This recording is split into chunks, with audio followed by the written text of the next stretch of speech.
Hello বন্ধুরা, কেমন আছো? আশা করি প্রত্যেকেই ভালো আছো। আজও একটা অন্যরকম ভিডিও নিয়ে তোমাদের সামনে আবার চলে এলাম। তাই বলবো স্কিপ না করে পুরো ভিডিওটা দেখো, আশা করি প্রত্যেকের ভালো লাগবে। দেখতেই পাচ্ছ এখানে এগুলো সয়াবিন ভিজিয়ে রেখেছি। সয়াবিনটা একটু গরম জলে ভিজিয়ে রাখতে হবে। তারপর ওই সয়াবিনটাকে কিছুটা ভিনিগার, একটা গোটা ডিম, একটু রসুন কুচি, পরিমাণ মতো নুন, পরিমাণ মতো কর্নফ্লাওয়ার, পরিমাণ মতো গোলমরিচ দিয়ে ভালো করে মেখে নিতে হবে আর 10 মিনিট মতো ম্যারিনেট করে রাখতে হবে। কারণ সয়াবিনের নিজস্ব কোনো টেস্ট নেই, যাতে টেস্টটা পুরোটা ঢুকে যায়, তো সেই জন্য ভালো করে 10 মিনিটের জন্য ম্যারিনেট করে রাখতে হবে। তারপর কড়াতে সাদা তেল দিয়ে, তেলটা যখন গরম হবে আস্তে আস্তে করে সয়াবিনগুলোকে দিয়ে দিতে হবে। সয়াবিনগুলোকে ভালো করে একদিকে ভাজতে দিয়ে দিয়েছি আর একদিকে দেখো পেঁয়াজ কুচি, কাঁচা লঙ্কা কুচি, রসুন কুচি নিয়েছি। যদি বাড়িতে ক্যাপসিকাম থাকে তোমরা দিতে পারো, আমার বাড়িতে ছিল না তাই ওটাকে আমি স্কিপ করেছি।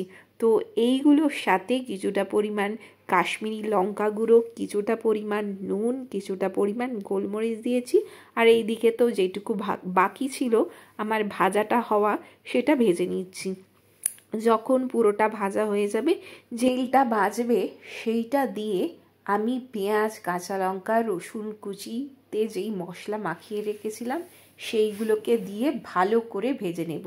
অনেকেই কিন্তু শুধু পেঁয়াজ, কাঁচা লঙ্কা, রসুন ভাজো, কিন্তু এইভাবে তোমরা ভালো করে এই পেঁয়াজ, রসুন, কাঁচা লঙ্কার মধ্যে ভালো করে কাশ্মীরি লঙ্কা, নুন, পরিমাণ মতো গোলমরিচ মিশিয়ে রাখবে, তারপর ভাজবে, দেখবে দারুণ টেস্ট লাগবে। আমি এখানে তারপর ভাজা হয়ে যাওয়ার পর চিংসের ডার্ক সোয়া সস ইউজ করেছি এবং তার সাথে ম্যাগির hot and sweet tomato chilli সসটা ইউজ করেছি। কারণ ম্যাগির যে কোনো সসই দেখবে দারুণ খেতে হয়, তাই জন্য তোমাদের বলবো যদি ম্যাগি সসটা ইউজ করো তো ভীষণই ভালো লাগবে।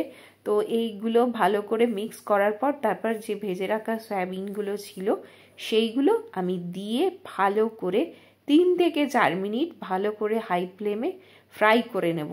তো এটা আমরা যেহেতু ড্রাই খাবো তাই এখানে কর্নফ্লাওয়ার গোলা দিলাম না, তোমরা চাইলে দিতে পারো যদি তোমরা চাও। ইনফ্যাক্ট এটা ড্রাইও খেতে পারো আমাদের মতো। এটা তোমরা হাক্কা নুডলসের সাথে বা ফ্রাইড রাইসের সাথে, যার সাথে খাও না কেন, ইনফ্যাক্ট রুটির সাথে খেতেও দারুণ লাগে। যদি ভালো লাগে প্লিজ একবার ট্রাই করো, আশা করি ভালো লাগবে। যদি ভালো লাগে প্লিজ একটু লাইক, কমেন্ট, শেয়ার করো। চলো টাটা, অন্য ভিডিওতে দেখা হচ্ছে।